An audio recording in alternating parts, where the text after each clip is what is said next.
Our next chapter is chapter 22. That's all about Gauss's law. In Physics 2055, we're going to use calculus methods to find flux and applying Gauss's law to find electric fields. This is going to be different from what we did in Physics 1051, where we used simplified versions.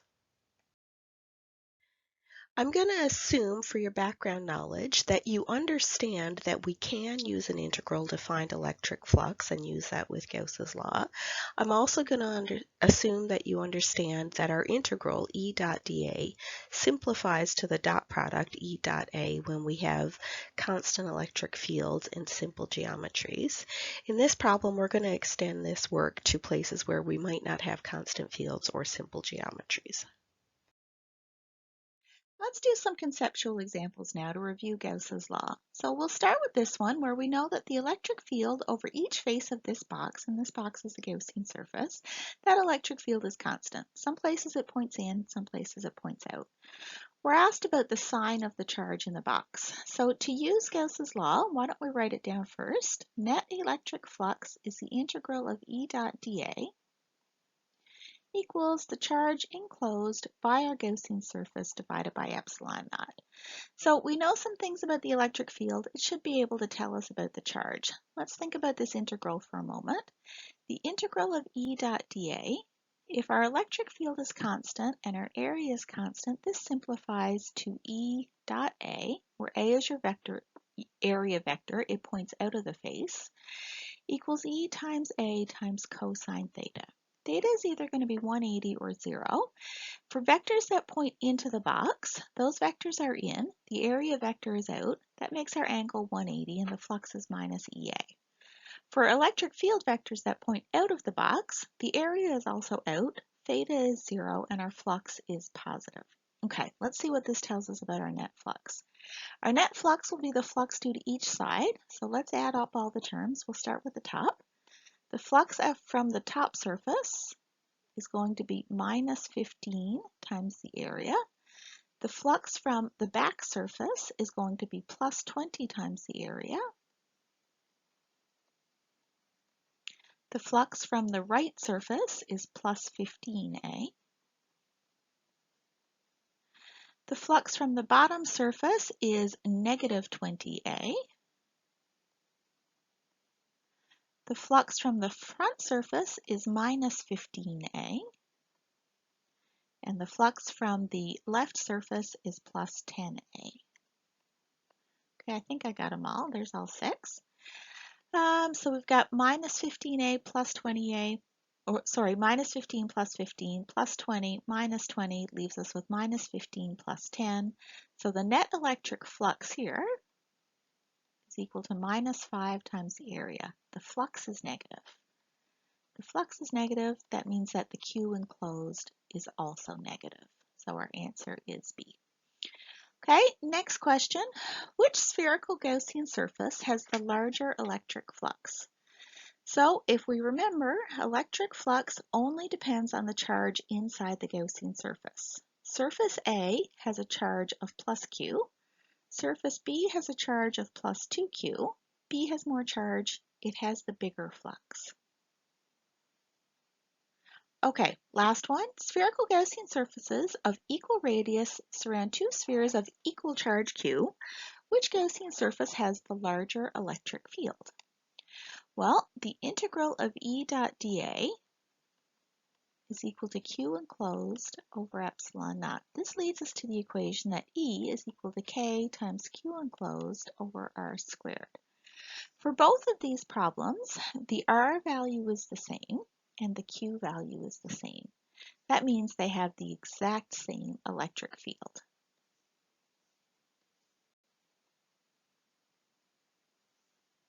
To get started, we're going to begin with using Gauss's law to solve this problem of finding the electric field around a long, thin line of charge. Remember in the last chapter, we did this with an integral, and that was lots of work. With our integral method, remember we had to break up our line of charge into little bits of charge dq. We had to draw the element dE, we had to break that into components, we had to write our expression for our dEs, and then we had to add up all the little bits by integrating. And overall, here's what we got for our answer. Okay, we're going to see that when we apply Gauss's law, this problem becomes a lot easier to solve. To get started, when we use Gauss's law, we say that the net electric flux through any closed Gaussian surface is the integral of the electric field dotted with the area, and that's equal to Q enclosed by the Gaussian surface divided by epsilon naught.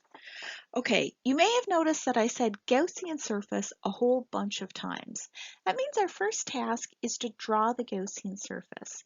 You always want to draw your Gaussian surface so that it reflects the symmetry of your problem. That makes the performing of the integral much easier. You're allowed to pick your surface however you wish, but it helps if it reflects the symmetry in somehow. So let's just get an idea of what the electric field looks like. Here in this image, I've modeled a long line of charge on a PhET simulation, and you see that the electric field points radially outwards everywhere. And that's what the electric field looks like around a very long line. If this were a short line or a real line, you'd see some curving at the ends, but for a long line that's ideal, it's radially out everywhere, and that's all in every direction. Our PhET simulation only shows the up and down vectors, but they are in fact in every direction. It's hard for me to draw, so I'm going to stop there. To draw a Gaussian surface that reflects the symmetry, our line of charge looks like a cylinder. So my Gaussian surface is going to be a cylinder around the wire. Okay, I'm going to try and draw my cylinder.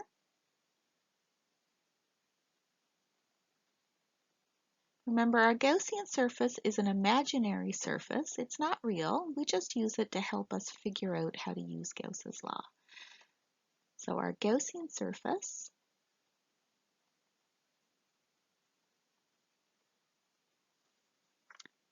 is a cylinder because our line looks like a cylinder. We're going to say that it has radius equal to r. So let's label that on the picture.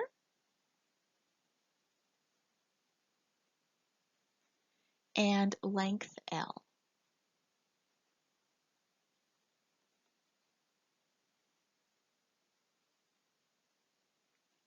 So we've got the Gaussian surface picked and drawn. This looks pretty good. Next, we'll get to using Gauss's law. To use Gauss's law now, I need to find my net electric flux through the Gaussian surface. That's a measure of how many electric field lines penetrate the blue Gaussian surface I drew. I'm going to get an expression for my net electric flux. I'm going to set it equal to the charge inside my Gaussian surface divided by epsilon naught. I'm going to use that to help me find my electric field. Okay, let's get started on this bit. What do we mean by the net electric flux? So since it means the net number of lines penetrating through the surface, let's think about what do we mean by the surface of my cylinder. So I have a closed cylinder. It has three surfaces. Oops, I misspelled cylinder some days. So my closed cylinder has a top, it has a bottom, and it has a wall or the tube. Maybe I'll say wall. So there's the top of the cylinder, there's the bottom of the cylinder, and there's the wall bit of the cylinder. I need to find the net electric flux through each bit of that surface. So my net electric flux is my flux through the top, plus my flux through the bottom, plus my flux through the wall. Okay, so that's going to give me my total flux. Let's find each of those bits of flux. My flux through the top is the integral of the electric field dotted with an element of the area vector. So that's going to be the integral of the electric field times dA times the cosine of the angle between E and dA. Okay, let's think about each of those things. My electric field are the red arrows I drew. dA is a small element of area of my surface. So my surface for the top part of the cylinder is this round surface right here. My area element will be a little bit of that area. So I'll just pick a little piece. The direction of that area vector is straight out of the face. There's dA. So my theta is the angle between these two things. Those two things are perpendicular. So A is parallel to the line, E is perpendicular to the line, DA and E are perpendicular. So my theta is 90 degrees. So my electric flux is 0. That makes sense. No lines penetrate through that surface. They're all parallel to the surface. Okay, likewise, my net electric flux through the bottom is the integral of E dot dA is the integral of E times dA times cosine theta. Okay, for my bottom, that's the surface right here. The area vector has an element that picks straight out from the surface. So again, my dA and my E are perpendicular, 90 degrees. My electric flux is 0. So this is what we mean by taking advantage of the symmetry. In this problem, for our surfaces, the surfaces are either perpendicular to the electric field or parallel. That's what makes the integral so easy to evaluate. Last bit is the electric flux through the wall of the cylinder. That's E times dA equals E times dA times cosine theta. So let's pick my little area element on the wall of the cylinder. So that's one little bit. My dA sticks radially outwards, and my electric field is also radially outwards. This angle is 0. Those two things are parallel. 0. So this is equal to the integral of E times dA. Okay, this integral is not too hard to solve.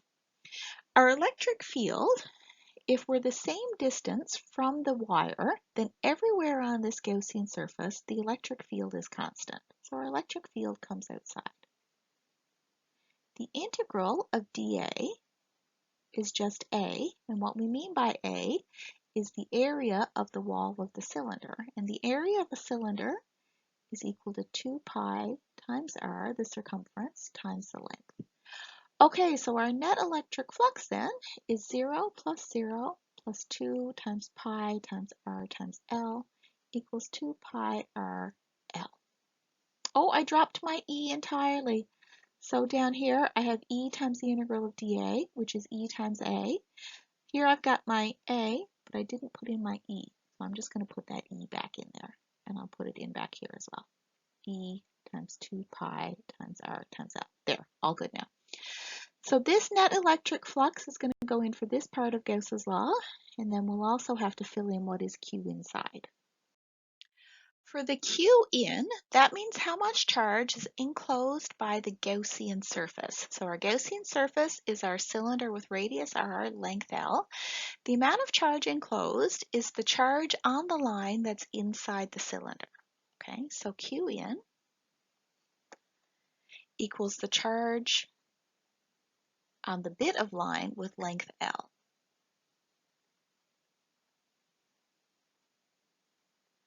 And the way we found that amount of charge is we do the density times the length, or lambda times L. So the charge inside is equal to lambda times L. Let's put these things together now in our equation. So our net electric flux, which is the integral of E dot dA, is E times 2 pi r times L. That's equal to however much charge is enclosed divided by epsilon naught, so lambda L over epsilon naught. Okay, that L was a bit of a mess. I'm just going to redraw that one. We notice we've got an L on both sides, so we divide both sides by L. Now we solve for E. E equals 1 over 2 pi epsilon naught lambda over r. And it points radially outwards, so we'll call that a vector. E equals 1 over 2 pi epsilon naught lambda over r radially outwards.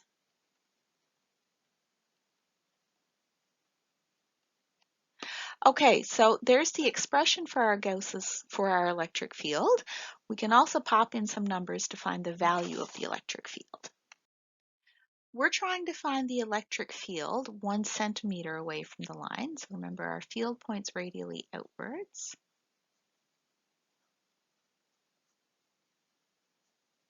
And we're trying to find it at some point just 1 centimeter away. That means r equals 1 centimeter. And lambda is our linear charge density, 2.50 times 10 to the minus 6 coulombs per meter. That means our electric field is 1 over 2 pi epsilon naught times 2.50 times 10 to the minus 6 coulombs per meter divided by 0.01 meters. Epsilon naught is our permittivity of free space, 8.85 times 10 to the minus 12 coulombs squared over newtons meters squared. That gives us an electric field of 4.50 times 10 to the 6, and the direction is radially outwards.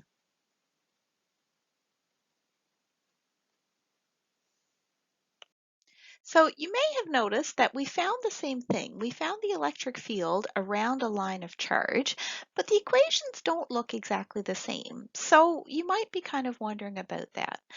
The key kind of here is to remember this word long. What does it mean that it's long? And what do these two equations mean if we treat the line as long? So long means L is very, very big. Let's see what that does to this equation right here. And I'll just deal with the magnitude for right now. So the magnitude is K, that's 1 over 4 pi epsilon naught, times lambda times L, divided by Y, times 1 over Y squared, oops, my bracket needed to be outside, Y squared plus L squared over 4 to the 1/2. If L is very big, then it means it's much bigger than Y squared. So in this expression, this whole term right here is approximately equal to 1 over L squared over 4 to the 1/2. Because the L is so big, we can neglect the Y. The Y is relatively small compared to that. 1 over the square root of L squared over 4 is 1 over L over 2, or 2 over L. So let's put that together. So that gives us approximately equal to 1 over 4 pi epsilon naught lambda times L over Y times 2 over L. L on top and bottom cancel. This 2 goes into this 4, leaving a 2 behind, which gives us 1 over 2 pi epsilon naught lambda divided by Y. Remember, in this expression, Y was the height above the rod. In this expression, r is the distance from the rod, so they're both the radial distance. So we see that the equation is the same if the length of our rod is long.